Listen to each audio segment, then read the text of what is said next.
মানুষ আর সাপের ভিতরে পার্থক্য ওই একটাই।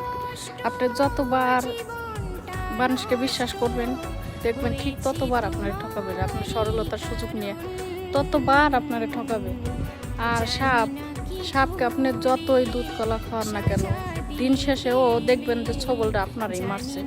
তা মানুষকে বিশ্বাস করতে নাই। আমি আমার জীবনে একটা মানুষকে যতবার বিশ্বাস করছি, বিশ্বাস করেন ঠিক ততবার ঠকছি।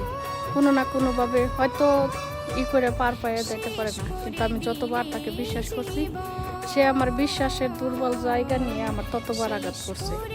তাই এখন আর মানুষকে বিশ্বাস করি না, কাউকে বিশ্বাস করি না কারণ আমি বুঝে গেছি যতবার তাকে বিশ্বাস করব ততবারই আমারে সে ঠকাবে। তাই আপনাদেরকেও বলি, কাউকে অন্ধের মতো চোখ বন্ধ করে বিশ্বাস করবেন না। কারণ বিশ্বাস মানে বিশ্বাস কেউ রাখতে পারে না। বিশ্বাস